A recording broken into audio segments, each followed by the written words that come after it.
Hi, Sonia. Okay, this is a lot easier than having to type all this out. WordPress, well, let me go back here. Whenever you have a website, you basically have to hire a designer, and they work all the HTML code and plug it in for you. In this case, WordPress does all of that for you, which is why it's so user-friendly. All you have to do is, preferably with an idea in mind, shop and browse through their different themes, select the one that best fits your needs, and then post it. For instance, on my website, I am using the theme Adventurous. Adventurous, theme by Catch Themes on my WordPress.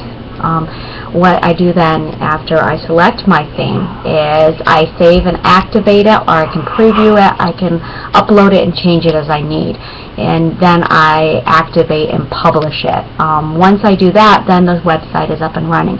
At the moment, you currently have the 80s themes running, which is why, in your words, it looks like crap. That's the theme. That's not actually what's going on. Based on your background, it looks like your background, you just can't see it, which is what you want to see, and that's because of your theme. So the first thing you're going to do is we're going to select a theme for you that suits your needs. The themes on WordPress, and this is why WordPress is so beautiful, is the HTML code is already done for you. So you just go through, you shop which themes you like, and the hardest part of this process is distancing and separating what you see as their theme and being able to plug in your own ideas. And that's going to take some play work, and this is where it can be really fun and also overwhelming, because there are thousands of themes to choose from. This is where you tell me what you want, and I will be able to narrow down what I know about the themes, so you find the theme that you want without having to shop as much. As much. There are a few things that you are absolutely going to want. One of the things is called a responsive theme. Responsive means if you don't have a responsive theme, it means that if I pull up a desktop, I'm going to see the website as you envision it. But if I pull out my cell phone or my iPad and I pull up your website, I'm only going to see a snippet. It's not going to condense to the platform you are using, such as an iPad or a netbook or a smaller utensil like a BlackBerry. I don't know. Yeah, BlackBerries use the internet.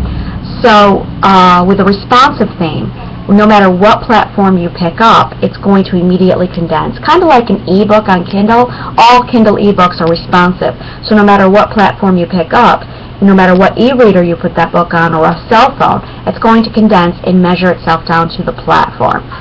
So you are going to want a responsive theme. Probably 50% of the themes on WordPress are not responsive. So one of the search words you must put in is responsive theme.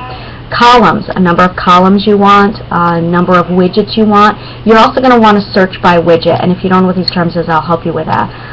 The plugins is really what makes your website, but you can have too many plugins. I had probably 40 plugins, and then my brother said if you're using more than 5 plugins, you have the wrong theme. So this is where you have to have an idea of what you want. In addition to basic web design, you want to gear it toward readers and not writers. And this is where a lot of writers go wrong, is they have a lot of how to write, they have a lot of writing tips, and what you end up having is a mini version of Writer's Digest, so you're attracting writers, not readers. That is a mistake you do not want to make, and I'll be able to help you with that. In addition, you're also going to want to look into plugins that target readers. If you take a look over at my website, which is angelabchrysler.com, basically what I have here is my books. I mentioned my series. That's important. Featured reads basically is a list. I use a plugin for this, and I'll tell you what that plugin is in a moment. Featured reads gets the most hits. It is a collection, it's a library that allows readers to go in, find books, browse the selection. Now here's the kicker. If they select a book on featured reads, it takes them back to Amazon, and I actually get royalties, not royalties, but a fraction of whatever they purchase through my website, because I affiliated with Kindle and fed that through. The featured reads is the most popular thing on my site, because again, I'm looking at readers. Special features is another thing. What I'm currently writing. Subscribing is very important. Connecting, what are my social networks? Recent posts. and events are huge. You also want to do a newsroom. The newsroom has got to be one of the most important things, because you want to start gearing your website. Basically assume you're already famous. That's the mentality you're going to want to take, is pretend you're already famous, pretend you are J.K. Rowling, and design your website as if you are Rowling. This is where you really need to be forward and kind of egotistical, but in a maintained way. You're currently reading selection. What are you reading? Readers want to know this. I use the Goodreads widget for my currently reading shelf, which is clean, simple, and it also connects the books back to Goodreads, so they can send that through. Whatever you do, keep your blog and your website on the same page. Your goal as a website is to keep readers on your website for as long as possible. That is your goal.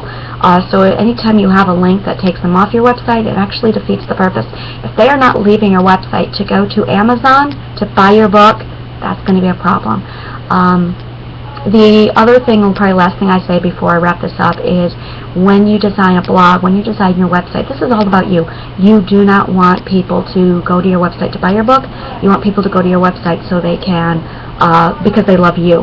You are not looking for your book fans. You are looking for you fans, for the fans of Sonia Craig, so that no matter what you publish and put out, people are going to come, people are going to want you, and people will buy whatever it is you write, no matter what it is. So this is where you need to develop your personality. You're selling you. You are the product, not your books. Your books are only a small section of you. Also, when you get into book selling, you are not looking to make money. That's not going to happen for a while, for about 3 years down the road. Your goal at this point in the stage is to build a fan base, to find the people who will love you, and help them find you, and also you need to find them. Your website narrows this down and helps you, so this is where you want people to subscribe. Alright, I'm going to go ahead back over to Twitter, talk to you some, and then send you this recording.